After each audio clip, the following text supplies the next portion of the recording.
Të nderuar pjesëmarrës, zonja dhe zotrinj. Po fillojmë këtë Akademi përkujtimore të organizuar nën patronatin e Presidentit të Republikës së Kosovës, shkelçësisë së tij zotëria Shimtaçi, me rastin e 22 vjetorit të rënies së heronjve, Zahir Pajazitit, Hakif Zejnullahut dhe Edmond Hoxhës. Ju ftoj për 1 minutë heshtje të nderuar pjesëmarrës në nderim për të gjithë heronjët, dëshmorët dhe martirët e lirisë.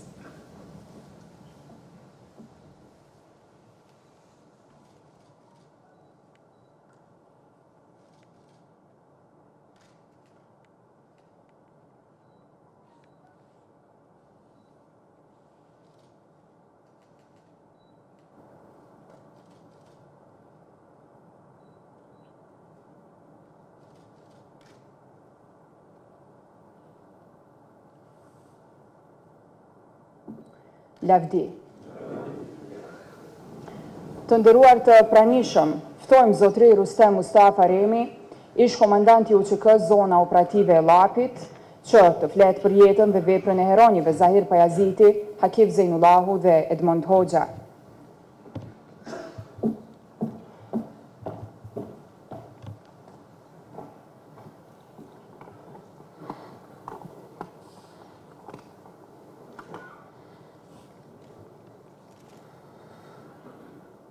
Të nderuar të pranishëm, motra dhe vëllezër.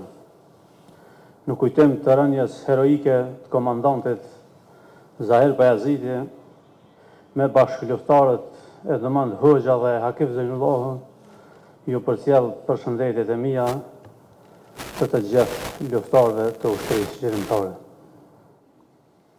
I nderuari Zoti President, të nderuar familjarë komandantit Zahir Pajazitit,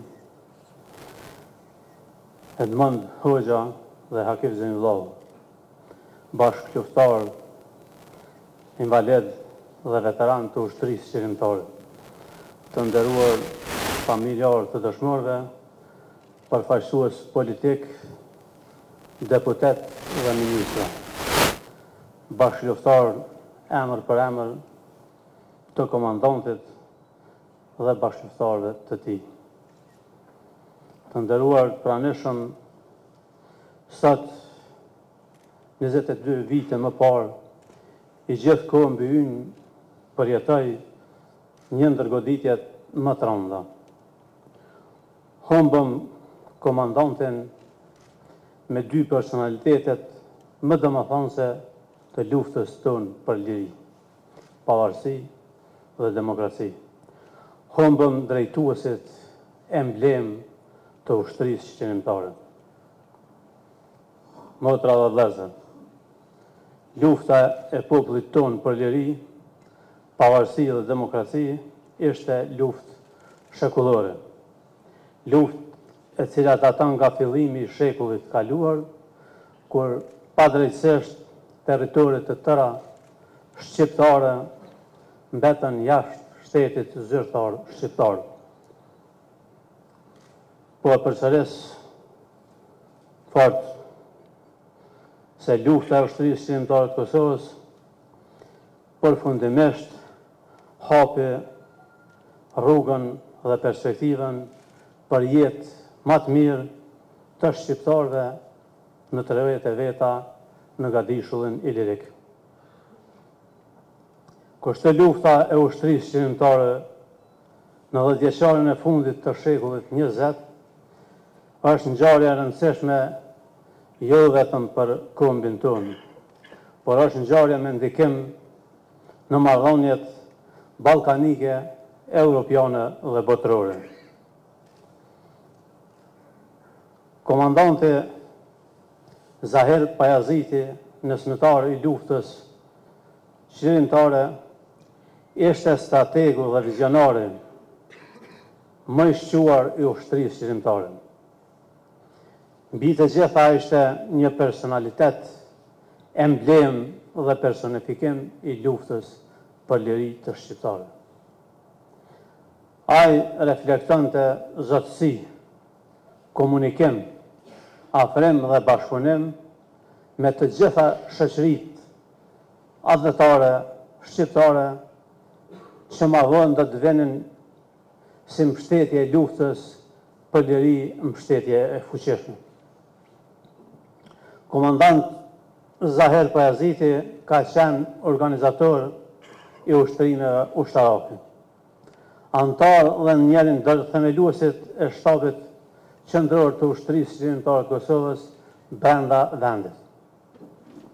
Operatori kryesor dhe ndërtuesi i strategjisë origjinale e cila ishte e pakapshme për armikun. Strategji triumfuese e cila ishte dhe mbetet një model origjinal i drejtuar nga edukata dhe morali i fortë për zhvillimin e luftës kombëtare. Të nderuar pranishëm, Zahir Pajaziti është figura qendrore dhe identifikuese e ushtrisë qendrore të Kosovës. Urtësia dhe aftësia e tij e bëri të dashur dhe të respektuar. Ai ishte fanar ndër shok. Zëri i tij i afrimit dhe bashkimit në luftë kundër armikut ishte shumë kuptim plotë. Nismat e tij ishin të çmuara. Ai dëshmoi një vërtet të lartë prej strategu dhe guximtare dhe si i tillë komandanti do të mbetet gjithmonë në historinë tonë kombëtare shqiptare. Të nderuar të pranishëm, madhështia e rënies së komandant Zahir Pajazitit është rënia e tij për krah bashkëluftëtarëve Edmond Hoxhës dhe Hakif Zejnullahut. Hakif Zejnullahut ishte vizionar, largpams, ishte hija dhe mbështetja e komandantit. Do të jetë e pamundur që me këtë rast të thuhen të gjitha cilësitë dhe veprat e tij, por ishte domethënës besimi që ai kishte krijuar tek shokët dhe sigurinë që gjenim të gjithë në familjen e tij. Edmond Hoxhës është dëshmi e tejkalimit të rrethave krahinore e territoriale të ushtrisë qendrore të Kosovës dhe sinonim i madhështisë së ushtrisë qendrore. Përkushtimi dhe gatishmëria për të flujuar për çështjen kombëtare është treguesi emblem për personalitetin e tij dhe gjithë rinisë shqiptare për shqirimin dhe lirinë kombëtare. Motra dhe vëllezër, komandant Zahir Pajaziti me bashkëluftëtarët Hakif Zejnullahut dhe Edmond Hoxhës asgjë nuk i ndali në misionin e tyre të shenjtë. Rënia e tyre u krye në kushtim për luftë kundër armikut shumëvjeçar. Rënia e tyre u bë dritë për kombën dhe rrugën e lirisë. Të nderuar të pranishëm, jemi me fat që dje i takuam epokës më të ndritur të kombit tonë, epokës së ushtrisë qendrore kombëtare. Ndërsa sot jemi me fat që po dëshmojmë para familjeve tona, para qytetarëve të vendit tonë, se dhe para bashkisë ndërkombëtare, madhështinë dhe pastërtinë e luftës tonë qendrore dhe vetë ushtrisë qendrore të Kosovës. Mbi të gjitha jemi me fat që po ndërtojmë vendin tonë drejt të së armës së ndritur në bashkëpunim me miqtë tanë. Dhe sot duhet të shfrytëzojmë këtë privilegj për të punuar më mirë për gjithë qytetarët e vendit tonë. Në këtë rrugë, frymëzimi ynë gjithmonë ishte dhe do të mbetet heroizmi legjendar i luftëtarëve të ushtrisë qendrore të Kosovës dhe dëshmorëve e martirëve tanë. Lavdi heroizmi të komandantit me bashkëluftar dhe të gjithëve si ata. Ju falenderoj.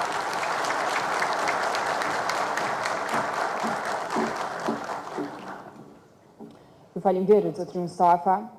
Në vazhdim ftojmë zotri Sabit Sylla, drejtori i Institutit të Historisë, për një fjalë rasti.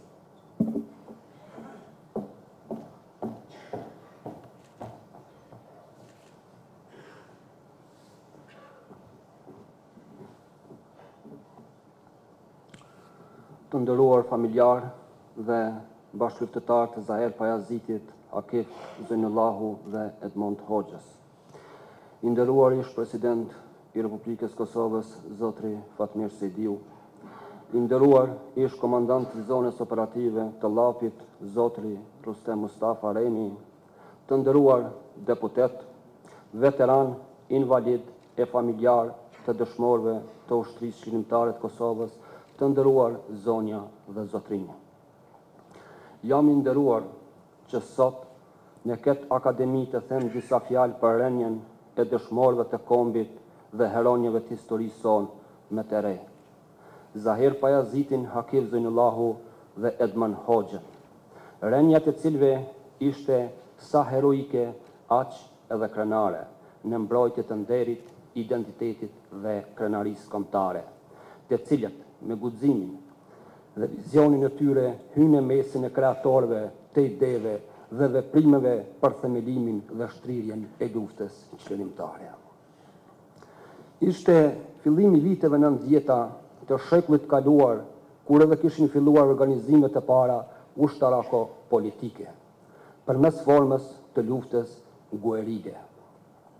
Zahir Pajaziti së bashku me Hakif Zejnullahun e Edmond Hoxhën që ndërparë të grupeve dhe celuleve të para të luftës çlirimtare, në veçanti të etapës së saj ilegale, mbi supët e të cilëve u mbështet organizimi i luftës dhe strukturës së parë të organizimit të UÇK-s, duke bartur një barë shumë të rëndësishme në rrafshin mbështetës dhe operativ qysh në fillet e para të saj. Në vjesht e vitit 1991, Zahir Pajaziti ishte në grupin që përbëhej nga 54 veta, që kishin shkuar për shërbime ushtarake në një bazë të ushtrisë shqiptare në Labinot, një fshat i Elbasanit. Shkurja ishte domosdoshmëri e kohës, pasi në atë kohë dy rrugë kishte: ose të punosh në ilegalitet e të krijosh një organizim ilegal për çliриmin e vendit, ose ta pranosh statu quo aktuale. Zahir Pajaziti më shok zgjodhi alternativën e parë, e cila duke nisur nga raportet politike dhe nacionale, ishte një ndërgjegje e theksuar prej të shtypuri dhe luftetari të vendosur çlirimtar. Andaj, edhe vëzhgimin ndaj tij nga organet serbe nuk u ndaj. Fatkeqësisht, në mbrëmjen e 31 janarit 1997, forcat e mëdha serbe kishin zënë pozicionet dhe veturat që bartën me vete dëshmorë të arshëm të lirisë u qellua pa paralajmërim në Pestall, me që rast mbetën të vrarë të 3 dëshmorët, duke u bërë emri tyre motiv që jehoj fuqishëm anën mban bashkëluftëtarëve si kushtrim i mobilizimit për luftë deri në çlirimin e vendit. Të nderuar zonja dhe zotrinja, ushtria çlirimtare e Kosovës, si faktor ushtarak e politik, ka historinë e saj, me gjithë pastërtinë dhe organizimin ushtarak betejave dhe përballjeve që zhvilloi. Ajo ka zhvilluar edhe diplomacinë e saj, fillimisht në kushtet e legalitetit e me vonë edhe kontaktet publike përmes përfaqësuesve të saj politik në vende të ndryshme. Qasja diplomacisë ishte revolucionare dhe drejt si vetë lufta dhe kultura e saj. Ushtria çlirimtare e Kosovës zuri vend në kancelarit ndërkombëtare me diplomacinë e luftës në terren, në Drenis, Dugaxhin, Llakshal e kudo tjetër që vepronin. Kjo metodë deri që ajo ftohej e të dëgjohej në tavolinat diplomatike. Ushtria çlirimtare e Kosovës nuk doli as brenda një muaj dhe as brenda një viti si një strukturë mirë organizuar ushtarake e me një hierarki të zgjedhur qendrore. Ndaj, edhe shfaqja saj si një faktor ushtarak erdhi në rritjen nga disa aksione të shpërndara kundër njësive policorëve ushtarake serbe deri në krijimin e shtabit të përgjithshëm të saj. Për stërvitjen e grupeve guerile në fillim të viteve 90 ishin përzgjedhur një trup oficerësh dhe një oficerës shqiptar nga më të njohurit dhe të përgatitur, të cilët luajtën një rol të rëndësishëm dhe thelbësor në përgatitjen e luftëtarëve guerilas. Për një kohë, lufta qëllimtare ranë desh me filozofinë dhe politikën e kohës këndej dhe andej kufiri. Me vonë gjërat ndryshuan, dalja publike e ushtrisë qëllimtare e Kosovës dhe rritja aksioneve të saj luftarake prishën status quo. Lufta qëllimtare, e cila pati si pikë referencë qëllimin kombëtar, u bë gjenerues si problemeve të tilla që ndikuan thellësisht në diplomacinë preventive të Shteteve të Bashkuara të Amerikës e fuqive evropiane. Pra, ndryshimi rëndësor i kontekstit brendshëm të zhvillimeve ka sjellë ndryshim fundamental të jashtëm, si dhe qasje të re të diplomacisë së shteteve kryesore perëndimore. Fillimisht Kosova kishte një vëmendje sipërfaqësore të opinionit publik ndërkombëtar. Nuk ishte fare pjesë e një procesi ndërkombëtar. Kjo dëshmuar në 2 konferenca ndërkombëtare, e para ishte konferenca e Londrës mbajtur në gusht 1992 dhe dyta ishte Daytoni. Ndërsa lufta e armatosur u shfaq si një aktor i ri në skenë duke paralajmëruar dështimin e një lëvizje të moderuar për të arritur qëllimit politike e zëvendësimit saj me konceptin e luftës së armatosur. Kjo lëvizje fitoi shpejt vëmendjen ndërkombëtare dhe u bë faktor vendimtar në proceset e kohës. Nxitja e një angazhimi ushtarako-humanitar ndërkombëtar ishte pjesë e platformës së saj politike. Të nderuar të pranishëm,